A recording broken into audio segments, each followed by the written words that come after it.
Ẹ káàbọ̀ sórí ìkànnì yìí. Tó bá jẹ́ ìgbà àkọ́kọ́ tí ẹ ń bá mi pàdé rèé, ẹ bá mi like, ẹ comment, ẹ share, kẹ́ subscribe. Àwọn ohun tí ẹ máa wò lórí ìkànnì yìí, òun ni àwọn ohun tí ó ń lọ láwùjọ wa tó sì máa kọ́ wa lọ́gbọ́n. Ẹ máa bá mi ká lọ.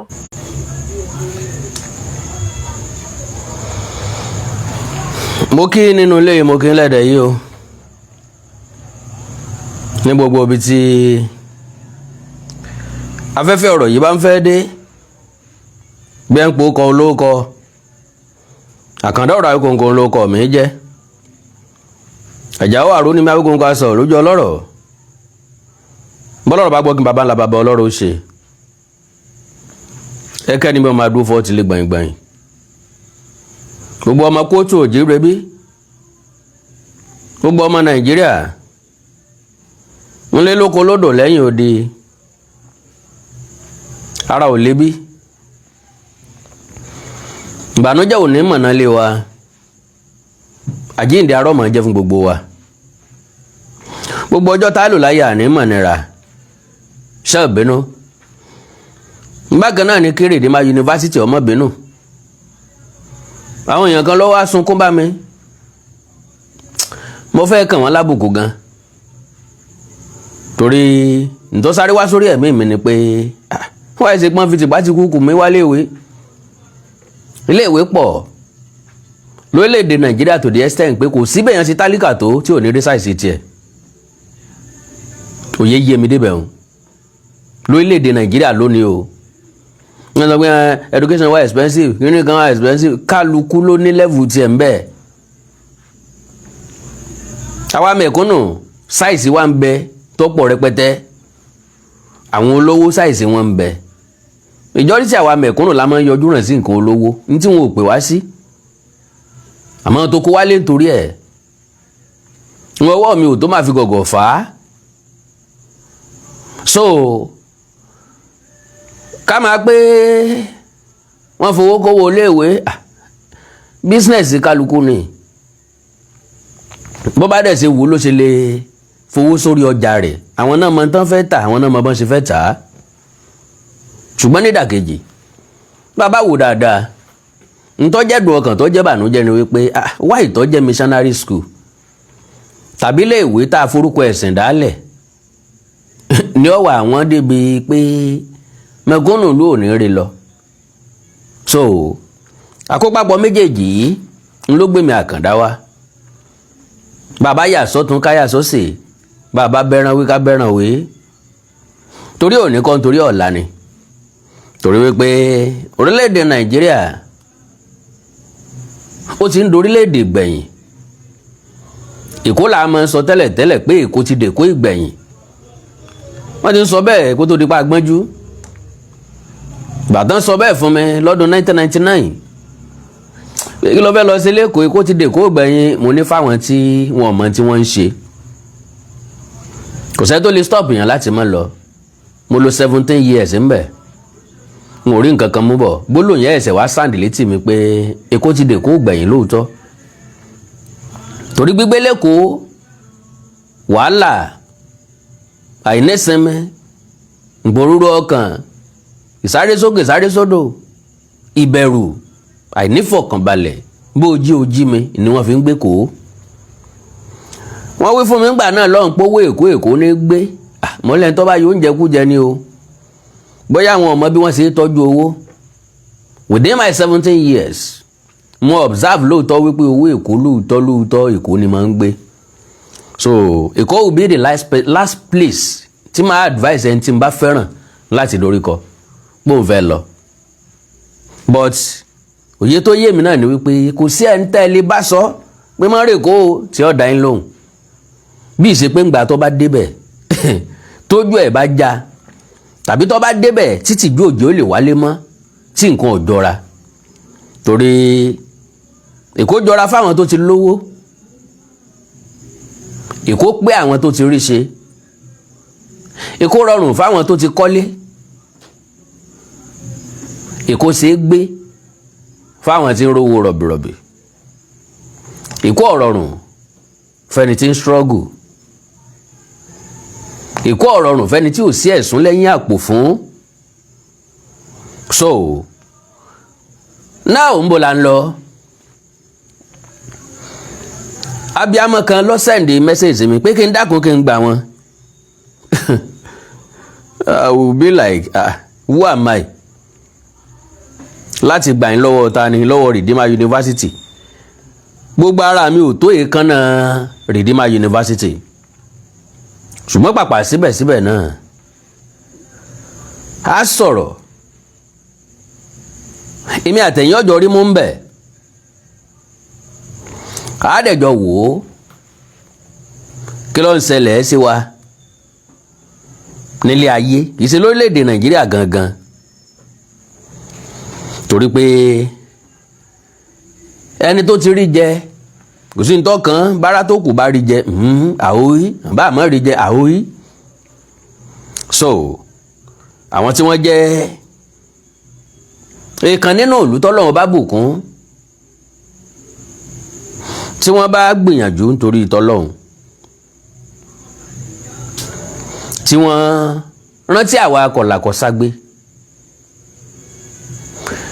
tí wọ́n mú ìgbé ayé ìdẹ̀rùn níwọ̀nba, tí wọ́n náwó ẹ̀ sáwà náà. Lónìí ni mo wo ìbò kan lórílẹ̀‐èdè Amẹ́ríkà. Ó ní $3 billion $3 billion asset tí ó lóun ó donate ẹ̀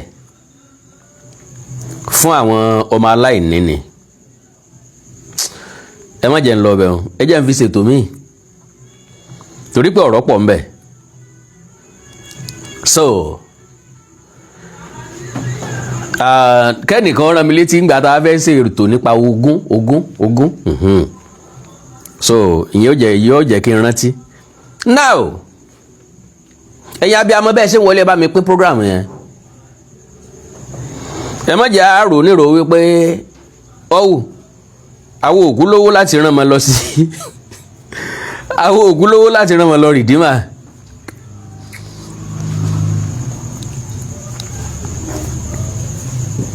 So káwá torí ẹ̀ ká sọ pé a ní share program yẹn, ẹ̀kọ́ pọnú ẹ̀ kò sí lè ta aṣọ tí ọ̀sẹ̀ kọ̀ ń bẹ̀. So ẹ bá ń share program yẹn káwọn èèyàn díẹ̀ wọlé sí i, ká tó wọnú ọ̀rọ̀, ká tó wọnú ètò, ká tó sọ̀rọ̀ tá a fẹ́ sọ gan-an nísànsán. Ṣé ẹ gbàgbé mo léèyàn ló pè mí, ó ní please we need you to help us escalate this to the whole world, the wickedness and nonchalant attitude, bóyá nonchalant attitude lẹ́nu fẹ́ kọ́, nonchalant attitude of Redeemer University and Redeemed Church as a whole, both the parents and their children are suffering in the so-called faith-based school. Ẹni ẹ padà send the first note sí mi o. Ó ní can you imagine school fees being increased from 1.4 million naira to 2.2 million naira without considering the hardship these parents are facing. Egbò ọmọ bóyá àbí esin ọmọ bóyá egbò nǹkan elégbò, kò sí nǹkan kan esin pẹ̀lú pé egbò nǹkan elégbò àbí egbò kan elégbò kó tó fò lé o. Nǹkan kan esin ni pé oró oúnjẹ aládìídùn tiẹ̀, torí òórùn egbò ló attract esin ló pe esin wá, kò wá sí nǹkan tó kan bóyá ó ń dun elégbò bóyá kò dúró o. So kò sí nǹkan tó kan léèwé láti wo bóyá wọn kan ń fèsì hardship kan àbí wọn ò fèsì hardship kan. Lórí market ni wọ́n gbé ọjà wọn lé lórí, gbogbo nǹkan tí wọ́n ná gbọ́jà wọn lé lórí, bóyá ṣọ́ọ̀kì tán fi ń kọ̀wé àbí mákà tán fi ń kọ̀wé bóyá náà tí wọ́n ṣe, bọ́ọ̀dù tí wọ́n fi ń káwọn ọmọ bóyá náà tí wọ́n ṣe, yàrá táwọn máa ń gbé bóyá náà tí wọ́n ṣe. So kò tí ì jẹ́ ká mọ bá ṣe dá wọn lẹ́bi, ṣùgbọ́n mo mú ẹ̀kúnnú price wá. So wá ní we have cried begged and solicit for kind consideration, but they just refuse to listen to us. Maybe if you can help us present it in one of your program, maybe their GO will hear it and do the needful, sir. Emebo, who am I? So, what is that? Mba mistake bóyá láti last week. Mo kàn fẹ́ sọ̀rọ̀ burúkú sẹ́ni yẹn. Tán bá wò mí kàn foríjì mi o. Because àwọn nǹkan kan bẹ tó ṣòro dá sí. Iye tọ́lọ́jà fẹ́ ta ọjà rẹ̀ ó ṣòro dá sí lọ́pọ̀lọpọ̀ ìgbà. Iye tí kálukú wá ń fi lé rẹ́ǹtì ó ṣòro dá sí. Mo ti rí mi tí wọ́n ti gba a room self-contained ní 600,000 naira. Nínú ìlú mi bí èèyàn bá lóun fẹ́ gbé a room self-contained lẹ̀ ní 600,000 naira wọ́n ó ròyìn rẹ̀ láti bí dókè òkun. Kódà kò sẹ́ni tí ó padà béèrè lọ́wọ́ rẹ̀ pé kí ló kọ́ bẹ̀ òun ni ó padà gbé nǹkan irrespective tó wù kódà kó gbé sí kò sẹ́ni tí ó gbà á. Ṣùgbọ́n because wọ́n ó rí níre pé olè ló lè gbá o tàbá àwọn ọmọ yahoo. But lo and behold ibi eléyìí tí mo ń sọ yìí student ló gbà á. Student tó fẹ́ ó dẹ̀rú dáadáa why wọ́n fẹ́ súnmọ́ school wọ́n fẹ́ gọ̀kadà because tán bá sí owó ọ̀kadà lóṣù kan náà ó ní iye tó máa jẹ́. Tán bá sí owó bọ́ọ̀sì lóṣù kan ó ní iye tó máa jẹ́. Tán bá sí wàhálà tí wọ́n máa ó ní iye tó máa jẹ́ náà fi gba lẹ́sẹ̀gbẹ́ léèwé. So tí nǹkan bá ti wá jẹ́ pé iye tọ́lọ́jà fẹ́ tà á kì í fi gbogbo ara jẹ́ nǹkan tí mo ń wù mí láti dá sí. Ṣùgbọ́n mo padà wá rí pé léyìí ó yẹ kí n dá sí. Unnecessary ká dá sí. Yọ́dẹ̀ wù mí tí ọ̀pọ̀lọpọ̀ náà bá lè dá sí. Kí ni tá a fẹ́ dá sí ń bẹ̀? Ẹ jẹ́ á kọ́kọ́ lọ síbi price iléèwé. Now èmi wá lọ wádìí pé èèlò ni school fees Redeemer University. Lóòótọ́ ni wọ́n increase owó wọn. Mo gbọ́ o Redeemer University in Nede, Osun State announced a major 40% tuition fee increase across all faculties for the 2026-2027 academic session. Ìyẹn túmọ̀ sí wípé máànù yẹn ò parọ́ n tó mú fún mi wá nù o máànù yẹn ò parọ́. Mo á ń béèrè wípé increase yìí ẹ má ti jẹ màmàjá ẹ jẹ́ kí n kọ́kọ́ surprise náà. Ká wá béèrè bóyá ọmọ tó bá ti jáde ní Redeemer University bí bá ti ń bọ́ sẹ́nu géètì ní ó ti fún un ṣẹ́. Ṣé ìṣe pé kìnìún yóò sọ mọ́?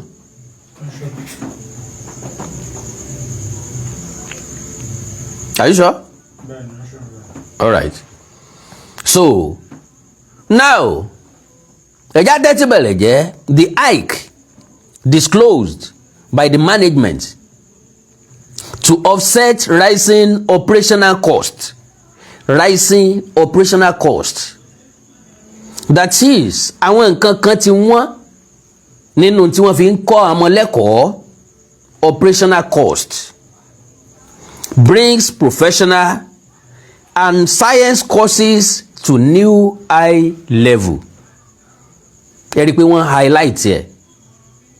Kì í ṣe pé kákan déédéé mọ́ God bless you sir, God bless you ma. Kì í ṣe pé kákan déédéé mọ́ lu Redeemer University ní àmà. Bí ẹni pàwọn náà kì í ṣe businessman. Gbogbo wa ní ìṣòwò ògùn bẹ́jà bá sọ lódò àmọ́ iye tó tó. Go to Redeemer University. Ó mọ̀ wípé ọwọ́ ti price ẹ̀. Òye tèmi ni pé wọn ò fọ́ọ̀sì èèyàn kankan láti mú ọmọ rẹ̀ wá sílé ìwé wọn. Mo ń bọ̀ o, ẹ má ìmàmàjá o, ẹ má ìdájọ́ o. Mo sọ fún yín pé aṣọ sọ́tún aṣọ sósì. Because kò sẹ́ńtọ́ jẹ̀bi inú ọ̀tún kò sẹ́ńtọ́ jẹ̀bi inú òsì. Ọ̀tún sì jẹ̀bi òsì tó jẹ̀bi. So, and science courses to new high levels. New fee highlights 100 level fresh students. Àwọn ọmọ tó ẹ̀sẹ̀ fẹ́ wọlé Faculty of Law ẹ pé lò ní school fees wọn 2.93 million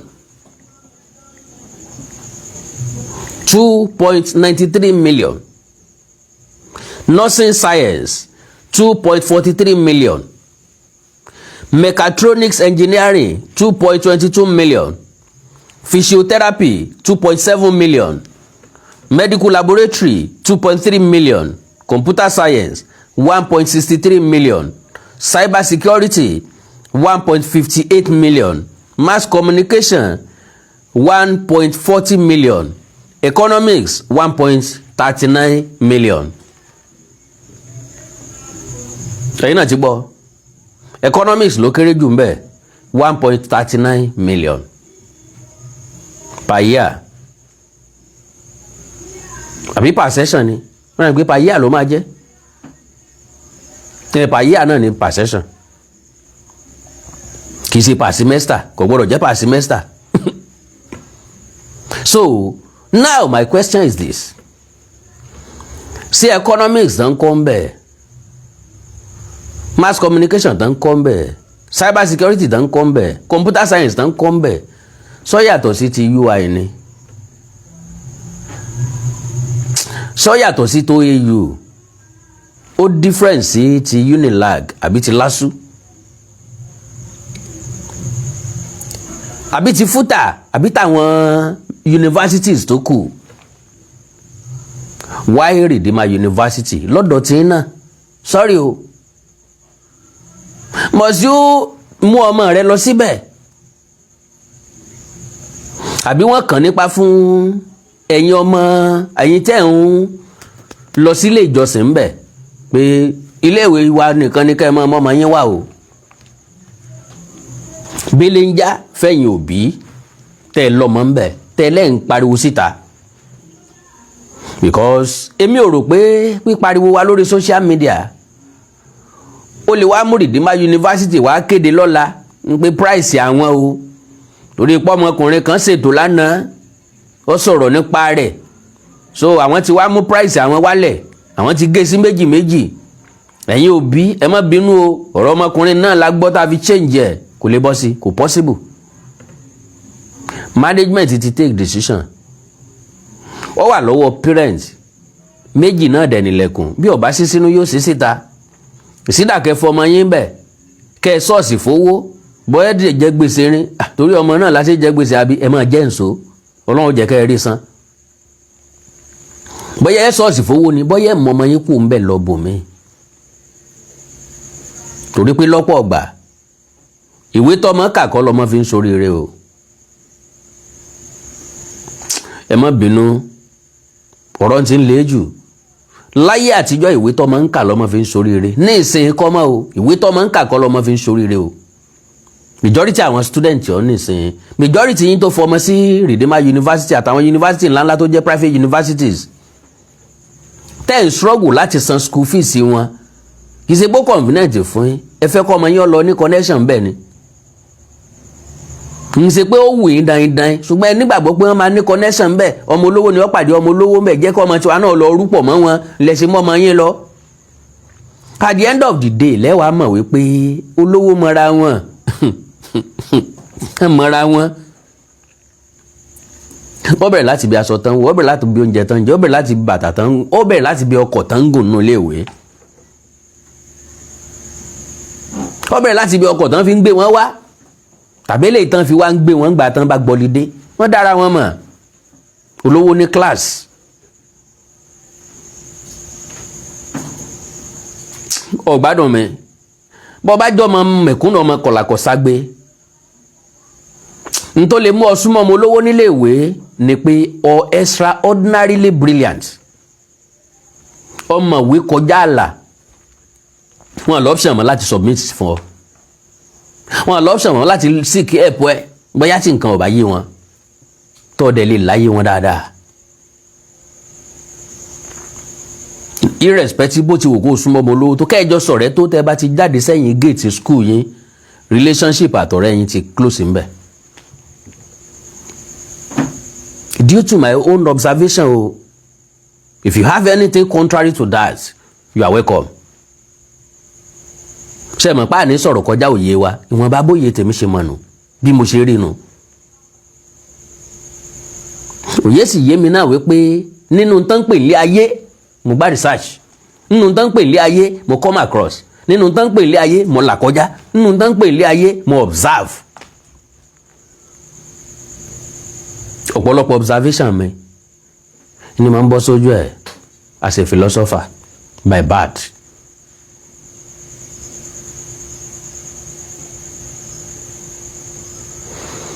How many colors does the Yoruba language have? I don't know what you mean about color. No, ma. So, now, ní tilé ìwé, mo sọ gbólóhùn kan wípé ó jẹ́ nǹkan tó bá yàn lọ́kàn jẹ́ pé ilé ìwé tó jẹ́ tẹ̀sìn. Redeemer University nìkan kọ́ o. Ẹ má dojú sọ wọ́n o. Gbogbo iléèwé tó jẹ́ tẹ̀sìn lọ wọ́n. Èmi wá wò pé gbogbo iléèwé tó jẹ́ tẹ̀sìn lọ yẹ kó less, because 2.9 million 2.40 kìnnìkan million 1. Kìnnìkan million students bíi how many? Ká sọ pé 5,000 students ló wà ní Redeemer University. Ẹ máa kówó ǹjọ́ lọ́dọọdún, ẹ máa sọ iye tó jẹ́ fún mi. Ká wá sọ pé wọ́n sanwó ńlá fáwọn lecturer wọn 1 million naira per month náà san fún wọn. Ká sọ bẹ́ẹ̀. Èló ni yóò ṣẹ́kù. Àwọn owó ìníbo là ń kó lọ lẹ́yìn ikú.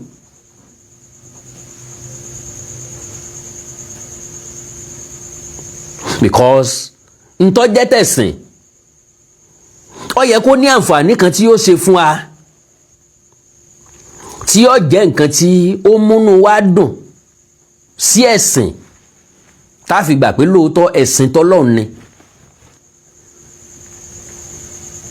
ṣé ẹ̀ tó ní gbéná èmi àtẹ̀yìn ọjọ́ conclude lọ́kàn ara wa wípé religion now is business.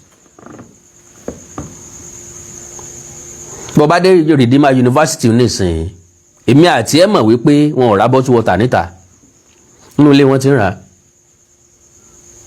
Wọ́n ń ṣe búrẹ́dì tí wọ́n ní,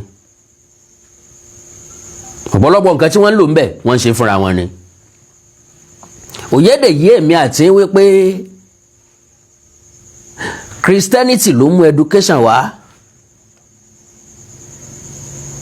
àwọn èbó tó mú education wá kì í ṣe pé wọ́n fẹ́ràn dádì mi àti dádì yín, wọn ò dẹ̀ fẹ́ràn èmi àtẹ̀yìn náà. wọ́n mú ẹ̀sìn wá fún wa, arúmọjẹ. Wọ́n fẹ́ fi kó àwọn bàbá wa àti ìyá wa lẹ́rú. Wọ́n fẹ́ fi mú wọn nígbèkùn ọkàn.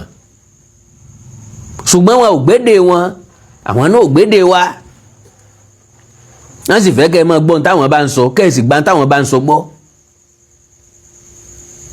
wọ́n wá lé ẹ gbọ́dọ̀ mọ̀ ọkọ kẹ́ ẹ mọ̀ ká o, bíbélì la gbé wáyé o, ẹ gbọ́dọ̀ mọ̀ ká o. láyé ìgbà tí education bẹ̀rẹ̀ wọ́n máa ń bẹ àwọn baba ńlá baba wa láti gbà kọ́ bí ọmọ lọ́wọ́ wọn ni tọ́jọ́kùnrin.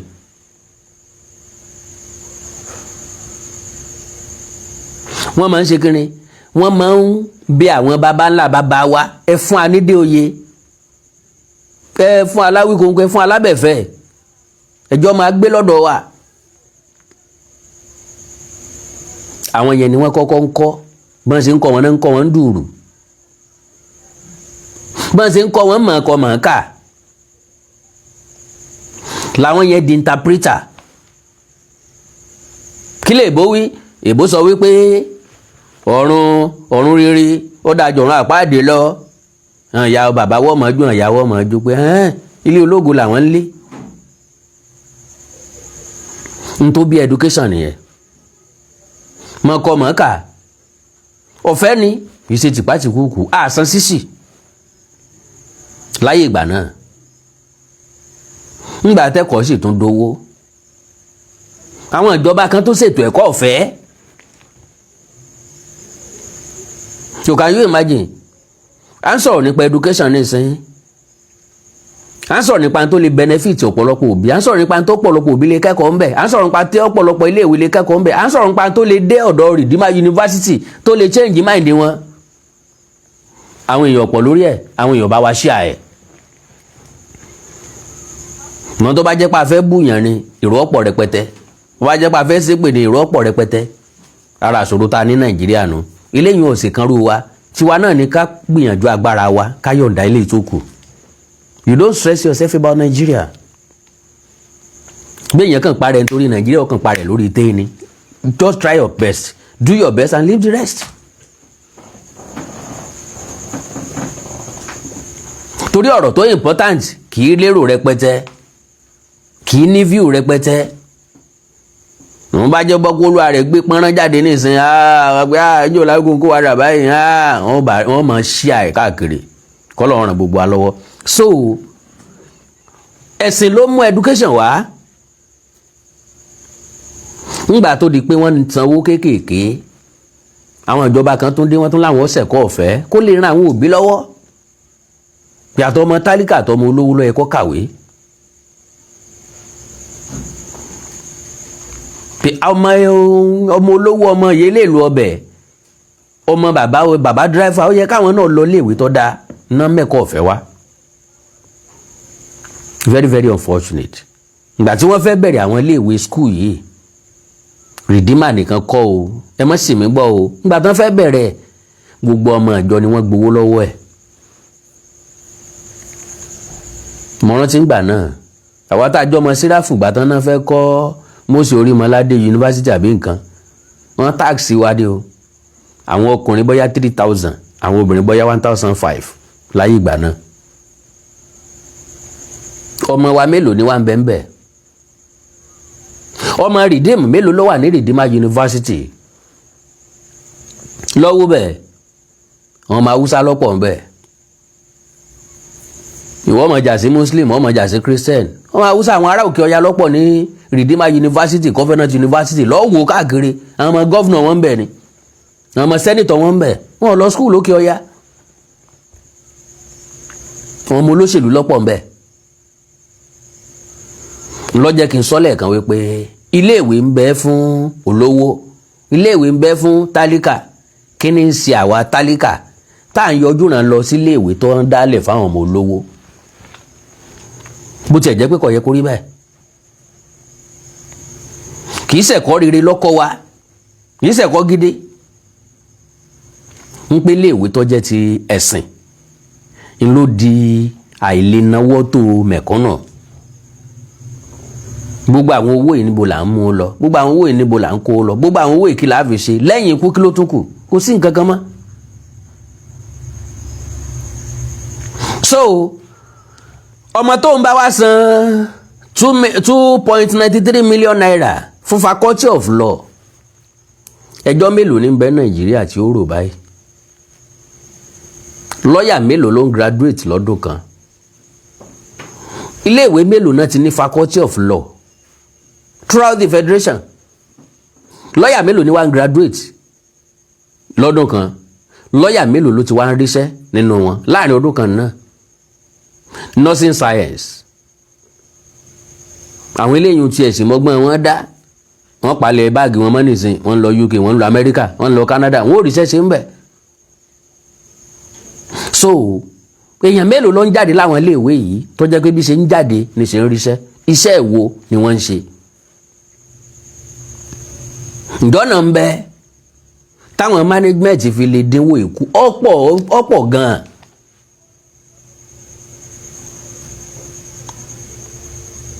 ṣùgbọ́n lo and behold ẹ tó jẹ́ àwò láwọn bí yìí ṣé wọ́n ń fún ọ lóúnjẹ ọ̀fẹ́ ń bẹ̀. láyé ìgbà tí mo súnmọ́ Covenant University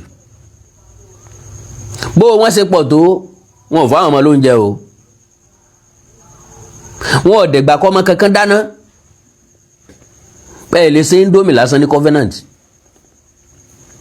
wọn ò dẹ̀ fi lẹ́yìn òṣèkà àwọn ọmọ ń fẹ́ ìdáná sun hostel ọmọ tí ọ̀dáná lé wọn rí wọ́n bá wọn ṣe gbogbo nǹkan tó ń ṣe ni ọmọ mi ò gbé indomie kaná yóò ti jóná yóò ti gbàgbé sùn lọ nǹkan fẹ́ jóná mọ́lẹ́ àti security ni yóò jí ńlọ́jà sófin pé kán má dáná mọ́ so canteen lẹ ti máa lọ jẹun oúnjẹ wọn canteen láyé ìgbà náà ó sì wọ́n o mo ń sọ̀rọ̀ 2014 2015 2016 oúnjẹ wọn canteen gbà náà bóyá bí 1,001 ló máa ná àbí 1,000 and 1,002 because ẹran tán máa fi sórí oúnjẹ tó fẹ́ jẹ ìbáà jẹ́ chicken ìbáà jẹ́ turkey ìbáà jẹ́ ẹran 500 naira ní láyé ìgbà náà o tí nǹkan ò tí wọ́n o.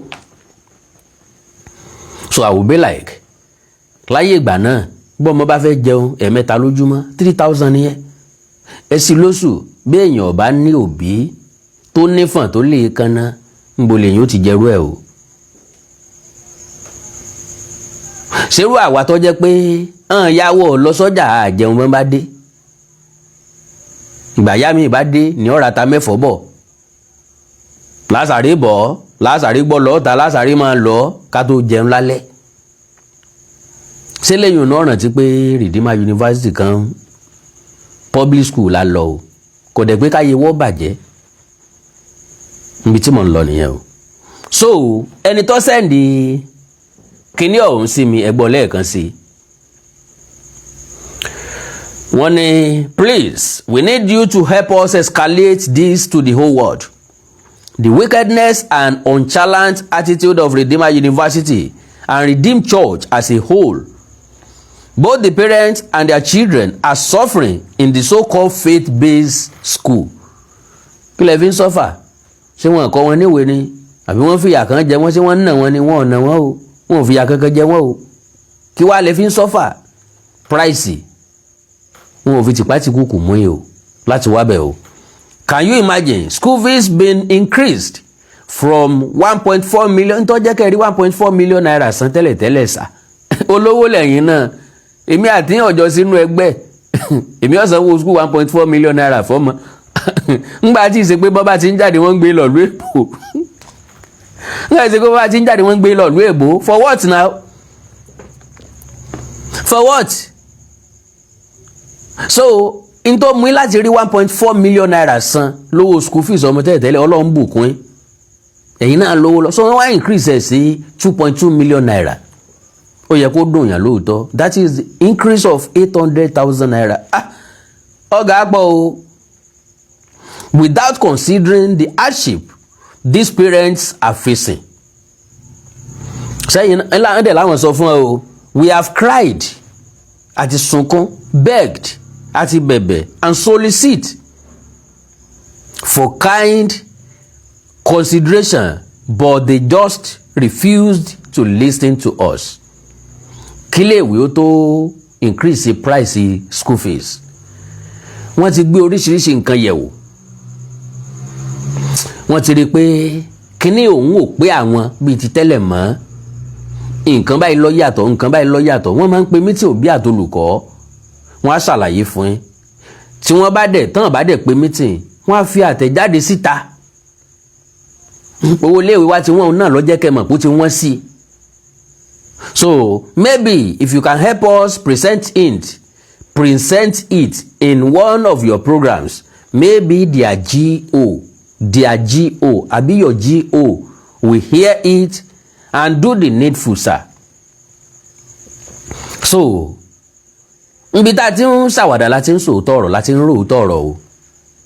Lo and behold, do you know pé bàbá wa Pastor Enoch Adéjàre Adébóyè wọ́n lè rí program yìí. Ẹ̀yin tẹ́ bá mọ̀ yẹn táàgì ẹ bá ń táàgì Redeemer University, ẹ bá ń táàgì bàbá wa Adébóyè.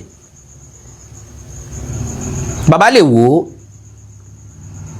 Bàbá tèmi sì ń wò ó, ẹlẹ́yinjú àánú ni wọ́n. Bàbá tó mẹ̀tọ́ tó mẹ̀tọ́ ni. Bàbá táyé wọ́n ti dá, tálẹ̀ wọ́n sì ti dá already. Wọ́n lè bá wa parọ́wà sí management nínú. Ẹjá fẹ́lẹ̀ tó kù sọ́wọ́ Ọlọ́run, ẹjá fìbùkún sọ́wọ́ Ọlọ́run, ẹjá reduce ìkíní yìí. Bí ẹ bá bẹ sí méjì lọ́gbọ̀ọ́gba kò tí ì sí tó bá dì ń bẹ̀.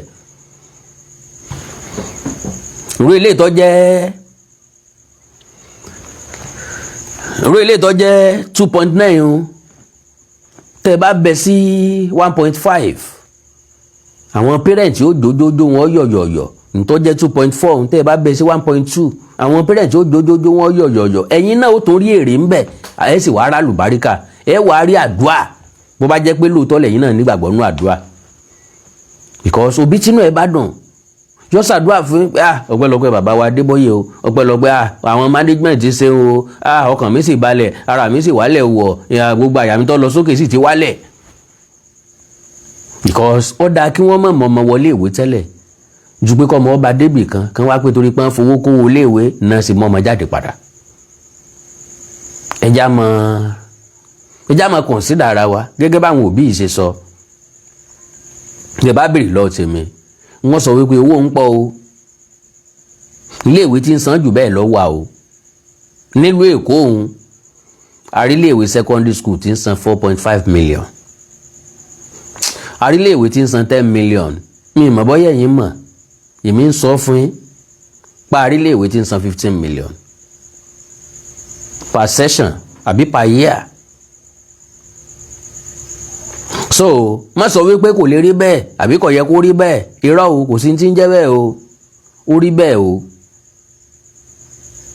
àwọn iléèwé tí mo dárúkọ ohun tó bá rí facilities wọn wọ́n mọ̀ wípé kẹ̀gẹ́ ìṣẹ́gbẹ́ gògóńgò èyí yàtọ̀ lóòótọ́.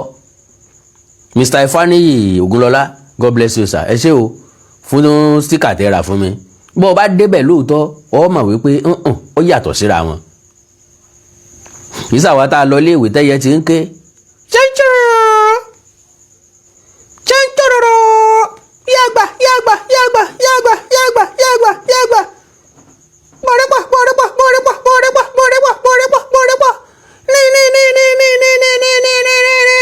táàmù ilé ẹyẹ ẹrù rẹ̀ káàkiri orí fíìdì, táàmù ta rọ́bà mẹ́yẹ káàkiri. bọ́lọ̀ ń ṣe pé káwọ́ gbé tiwa nù, àdẹ̀bínú bọ́lọ̀ ń ṣe dá wa. because bọ́ bá bí mi léèrè wípé ṣé ká ní Redeemer University ti wà ńgbà tí mo wà nílé ìwé, ṣé yóò wù mí lọ àbí ilé ìwé tí mo lọ, wọ́n sọ pé mo píìkì public school tí mo lọ lẹ́ẹ̀mẹ́ 100. because mo mọ Redeemer University jáde kó dún wájú mi mẹ́mi náà jáde, ìròrí wa ò lè bára mu, ìrònú wa ò sì lè papọ̀, ìṣesí wa ò lè bára mu, ìrírí wa ò lè papọ̀, yóò jìnnà síra. ṣùgbọ́n ẹ̀ ń bá lè ràn máa ń bẹ̀ ọ́ olówó ni wọ́n. má bínú o, ẹlòmíì lè máa wò gbé o lè má sọ bẹ́ẹ̀ ń gbọ́ jẹ́ pé tálíkà ni wọ́, tálíkà Ọlọ́run lèmi o. ṣùgbọ́n education wà nínú tí mi ò lè kówó rẹpẹtẹ lé lórí. ẹ gbádùn mi, education ó wà nínú tí mi ò lè kó owó rẹpẹtẹ lé lórí. because at the end of the day ńgbà tó ọmọ bá lọ tẹ́ ẹ náwó yẹn lé lórí ẹ tún pé tó bá dé kó wá kọ́ṣẹ́. what nonsense is that? kí ni value owó tí mo invest lé lórí tí ò sèrè tó fẹ́ mú wá? tó bá jẹ́ pé téèyàn bá gba certificate bọ̀ nílé ìwé bí ó bá lò ọmọ ẹ̀ lè lò ó lálàáfíà, mo lè runwó lé lórí. ṣùgbọ́n pẹ̀lú orílẹ̀-èdè Nàìjíríà tá a wà yìí ẹ máa runwó bó ṣe wù yín, ẹ jẹ́ káwọn tí ó cash in àbí wọ́n cash out ní kán máa cash out lọ. Ọlọ́run ràn yín lọ́wọ́ o. so Redeemer University ẹ lẹ́jọ́ ẹ lẹ́bi o, ṣùgbọ́n bẹ́ẹ̀ bá lè bá wa consider àwọn parent yìí yóò jẹ́ aládùn ara wa, a sì mọ́ lóore. tó àwa mọ̀ wípé ó ní reason tẹ́ fi increase owó yín. bọ́ bá wa lọ́kàn jẹ́ torí pé ó wọ́n jù, ó tún wá yé wa torí pa mọ̀ pé ilé ìjọsìn ti yà lọ́tọ̀, ilé ìwé ti dúró lọ́tọ̀. so ó yàtọ̀ síra wọn. ẹnìkan ò lè sọ pé Redeemed Christian Church of God ní Redeemer University, ó wà lọ́tọ̀ọ̀tọ̀ o. Redeemed Christian Church of God ilé ìjọsìn ni, tó bá ṣẹlẹ̀ ńbẹ̀ ó ṣẹlẹ̀ pẹ̀lú ilé ìjọsìn. Redeemer University business. tó o bá ti mówó lọ́wọ́ má lọ bẹ̀. bó o bá ti ní tí wọ́n fẹ́ gbà má wọ ọ́fíìsì wọn, wọ́n yà wájú ilé wọn. business wọn ṣe ń bẹ̀, ọjà ni wọ́n ń tà, ọjà ìkọ́dẹ̀ ni wọ́n ń tà, ọdẹ̀ ní quality. irọ́ ò da ẹni tí ń pa ò lálàáfíà. You can never compare those schools with other schools. ṣùgbọ́n ẹni tó bá lówó ẹ̀ ní ká ẹ jẹ́ kó mọ́ ọmọ rẹ̀ dá oríkọ ọ̀nà bẹ̀. èmi tó sọ fún yín lẹ́ẹ̀kan sí wípé kò sí iléèwé kò sí kàtígórì láìfò wa tí ò sí iléèwé tó máa jẹ́ ìwọ tó rówó láti rán ọmọ ní private school rárá public school ń bẹ́lẹ̀ owó rẹ̀ ọ̀pọ̀ àwọn ọmọ tiwa náà lọ public school so ẹ má kàlà ilé ayé ò nira fẹ́ni tí ò bá ti mú nira ilé ayé nira fẹ́yàn tó bá ti mú nira no ẹni karama lórí ọ̀rọ̀ iléèwé o at the end of the day tán bá jáde náà àbẹ́rẹ́ nǹkan á sọ pé kan lọ kọ́ṣẹ́ àbí bó ṣe lọ skul kọ́ máa kọ́ṣẹ́ but àwọn ọmọ olówó kò ṣiṣẹ́ táwọn fẹ́ kọ́ ní tí wọ́n jẹ́ ti wà ńlẹ̀ bàbá wọn ti ṣẹlẹ̀ ìyá wọn ti ṣẹlẹ̀ bọ́n ṣe ń parí Redeemer University ìlú èbó ti ń dólẹ̀ dè wọ́n lè pa àwọn òṣè masters àwọn ń bí báyìí abroad wọ́n ti ń lọ ṣe olówó nìyí so wọ́n increase ẹ̀yin náà ọlọ́run bùkún láti jáwé sóbì láti fowó kún kọ́mọ yín ó lè kẹ́kọ̀ọ́ ẹ̀tàn bẹ̀ kó lè kẹ́kọ̀ọ́ yege ṣùgbọ́n bó bá ṣe é ṣe bí Jésù ṣe sọ ń pé ká ní àlefa owó aago èyí sẹ́yìn ni ìbá ti dùn tó kálá lè dínwó ọ̀hún síbi tó wà tẹ́lẹ̀tẹ́lẹ̀ tàbí tá a bá fẹ́ increase ẹ̀ kó má jẹ́ 40% increase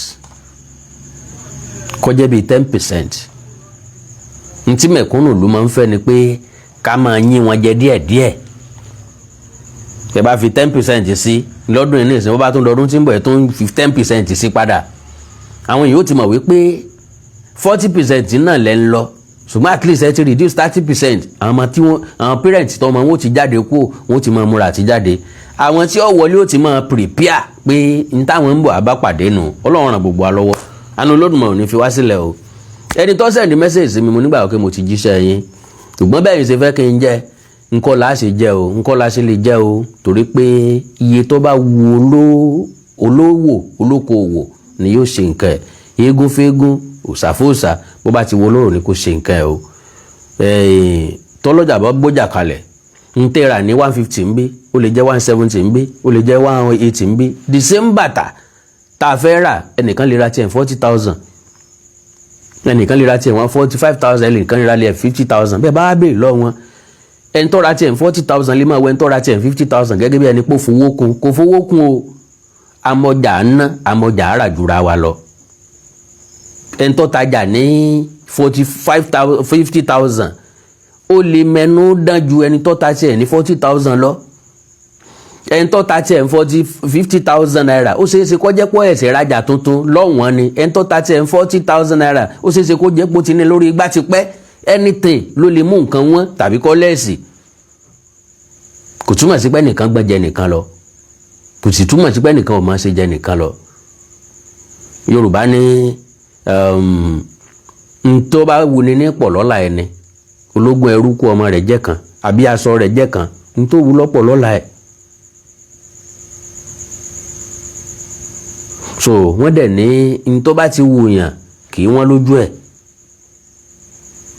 so àánú Olódùmarè nífẹ̀ẹ́ nìkan kún wá sílẹ̀ o ẹ like follow page mi lórí Facebook Awikonko ní ìdí àmọ̀ bóyá mo ráwọn èèyàn tán ní contribution sí ọ̀rọ̀ price iléèwé Redeemer University o tí wọ́n fẹ́ pè fóònù kan náà lẹ lè pè sí +234 915 147 1479599 láì insult anybody láì bú iléèwé láì bú àwọn èèyàn tó bá jẹ́ pé a ní positive contribution +234 915 1479599 bóyá mo lè rí pé ẹyọ kan àbí méjì gbà kí n tó máa lọ mọ̀ bóyá mo rẹ́ni tó ní nǹkan kan sọ kí n kàn sáré fi àyè ńlẹ̀ kó tó di pé n ó kú lórí ètò +234 915 per semester ní o no session ok per semester ní eléyìí ń dá o kò sí wàhálà o Ọlọ́run mọ̀ bá wọn san o Ọlọ́run mọ̀ pèsè fún yín o ẹ mọ̀ rí san o ẹ̀yin tẹ́ bá ń san ẹ mèrè tẹ́ ń jẹ́ ń bẹ̀ àwa yìí ò lè èmi àwa yóò fẹ́ra rẹ̀ gbòdì àwa bò èmi yìí ò lè san fọ́mọ kankan o 1.1 million fún iléèwé ní ọ̀sẹ̀lẹ̀ ń bẹ̀ àfi tó bá jẹ́ pé wọ́n máa gbé mọ́tò fún bó bá ti wọlé ńlá ń bá káàkiri lẹ̀ ńlá ń kà níbi agbélà ṣe àwọn ti ní wọ́n ní fọ̀wọ́n lè kánná wọ́n ṣe ń jáde òkè òkun yá àwọn òrówó físà débi ipá àgbà àrówó passport débi ipá àgbà físà ńlá ń bá káàkiri lẹ̀ lẹ́fù báyìí lẹ́fù ńlé ayé ìwọ ni ọmọ ṣàyọjú ràn sí lẹ́fù tí ì ṣe tiẹ̀ wọ́n sọ̀kanjú àti lẹ́fù tó ju tiẹ̀ lọ ilé ayé ò nira bá a kan rí mọ́lẹ̀ bá a sáré kálukú ò ní kọjá lẹ́fù ẹ̀ ẹ̀ ń bá ń sáré kó wọn dàbí Dangote yọkàn wulẹ̀ sí rẹ̀ léṣe ni lọ́wọ́ ara wọn ọmọ ọ̀tẹ́ dọ́là lọ́wọ́ àforí gbágàn náà kò sọ pé káwọn ọmọ ẹ̀ ó táwọn ọmọ ọ̀tẹ́ dọ́là o kò dẹ̀ sọ pé kí wọ́n má jù wọ́n lọ lọ́la level by level ni. mo ń gbọ́ ọ̀rọ̀ Ọ̀tẹ́dọ́lá láìpẹ́ yìí tó ń sọ wípé àwọn kọ́ńpìnì kan wọ́n gba owó àwọn báǹkì kan wọ́n gbowó lọ́wọ́ òun jẹ gbèsè $400 million ti 400 million òun jẹ gbèsè 400 million ìwọ farọ́ba lọ́nà ń rawọ́ bọ́lọ́ ń bá ṣe ń lórí ọba ẹ bá ń sọ fún pẹ́rù ọba wúwo bí Ọ̀tẹ́dọ́lá ọba sọ bẹ́ẹ̀ rí ǹjẹ́ wọ́n mọ̀ pọ́ jẹ́ gbèsè rí bí wọ́n bá jẹ gbèsè 40,000 bó ni ó ṣe rí lára ẹ bá jẹ gbèsè 4 million naira so lè escape ẹ̀ àwọn tí wọ́n lówó wọ́n ti la iná kọjá sọ Ọlọ́run nínú àánú ẹ̀ yóò ṣàwa náà dáadáa yóò ṣàwa náà bá ṣe ń fẹ́ o